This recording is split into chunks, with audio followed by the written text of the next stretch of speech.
Hello जी, अस्सलाम वालेकुम। I hope आप सब लोग बिल्कुल ठीक होंगे, और अगर ठीक नहीं भी हैं तो अल्लाह पाक से बहुत दुआ करते हैं कि वो आपकी तमाम परेशानियां दूर करके आपको बहुत खुश रखें। लोग आपकी ज़िंदगी में ये तो ज़रूर देखते हैं कि आपके पास कौन कौन सी नेमतें हैं और आपकी ज़िंदगी में कौन कौन सी खुशियाँ हैं जो आप जो है वो इंजॉय कर रहे हैं। लोग आपके पास चीज़ों को देखते हैं, लोग आपके घर को देखते हैं, लोग आपकी हर तरक्की को देखते हैं, और ये सब चीज़ें देखने के बाद जो लोग हैं वो आपके बारे में एक ऐसी राय कायम कर लेते हैं कि आप तो दुनिया में सबसे आरामदा ज़िंदगी जी रहे हैं, आपके पास तो कोई परेशानी नहीं है।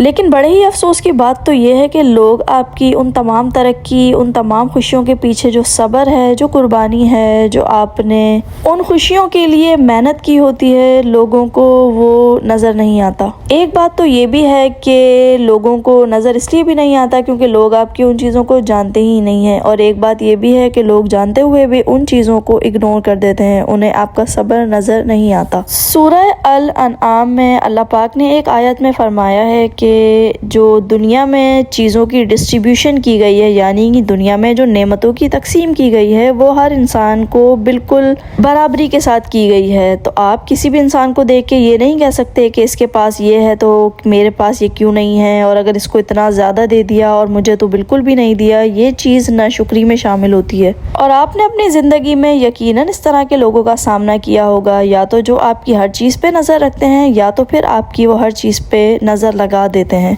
अल्लाह ने ऐसे लोगों को भी नवाजा होता है, बट मसला ये होता है कि वो अपनी उन चीज़ों से खुश नहीं होते, और वो चाहते हैं कि उनके पास वो सब आ जाए जो आपके पास है। एक बड़ी ही फेमस कहावत है कि किसी के महल को देख के अपनी झोंपड़ी को आग नहीं लगानी चाहिए। इसका मतलब ये है कि अगर आप किसी के पास सोना देखें तो ये ना समझें कि आपके पास अगर चांदी है तो वो किसी काम की नहीं है, क्योंकि हो सकता है वो चांदी वक्त रहते आपको इतना फ़ायदा दे रही हो जो शायद सामने वाले का सोना उसको ना दे रहा हो। ये सब चीज़ें बातों की हद तक तो बहुत अच्छी लगती हैं, लेकिन जब हम इसके बारे में बात करते हैं कि क्या हम इसे अपनी रियल ज़िंदगी में, असली सिचुएशन में कहाँ कहाँ अप्लाई करते हैं, तो मुझे लगता है कि हम इसको कहीं भी अप्लाई नहीं करते। लोगों को ये बात समझाना बड़ा ही मुश्किल है कि आप जो खुशियाँ आज ज़िंदगी में एंजॉय कर रहे हैं, जो तरक्की आप उनको आपकी नज़र आ रही है, उसके पीछे आपने बड़ी ही कुर्बानियाँ दी हैं। वो आपकी उस कुर्बानी को कभी भी नहीं जान सकते।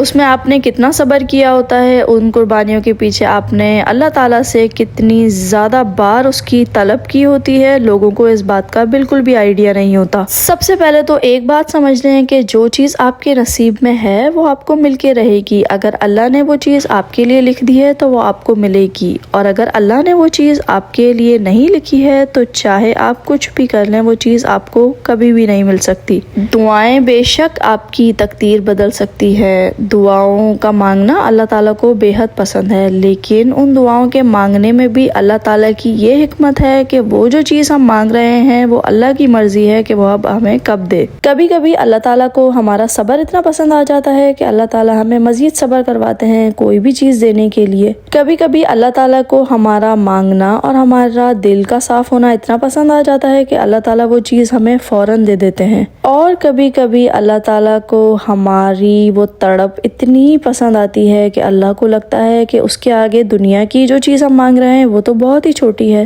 और अल्लाह ताला हमारे लिए कुछ बहुत ही बड़ा आगे के लिए, यानी कि आखिरत के लिए संभाल के रख लेते हैं। तो हमेशा शुक्र करें और इस बात पर अपना यकीन बहुत ही मजबूत कर लें कि अल्लाह ताला ने आपको जो भी दिया है वो आपके नसीब में और आपके हक में बहुत ही बेहतर है, चाहे वो आजमाइश हो या फिर कोई भी खुशी। कभी कभी ऐसा होता है कि कोई जायका बस आपकी ज़ुबान पे अगर आ जाए तो आप उसके दीवाने हो जाते हैं। तो ह्यूस्टन में जो लिवान बारबेक्यू है उसका जायका भी कुछ ऐसा ही है कि इसको खाने के बाद हम इसके वाकई दीवाने हो चुके हैं, और ये इतने मज़े का जायका होता है कि बस क्या ही कहने। बहुत दुआ किया करें कि अल्लाह ताला आपको ऐसे लोगों से बचाए जो आपकी चीज़ों से और आपकी तरक्की से हसद करते हैं, और अल्लाह ताला आपको बहुत शुक्रगुजार बनाए। चलें जी, मैं लूँगी अब आपसे इजाज़त। अपना बहुत ख्याल रखिएगा। अल्लाह हाफिज़।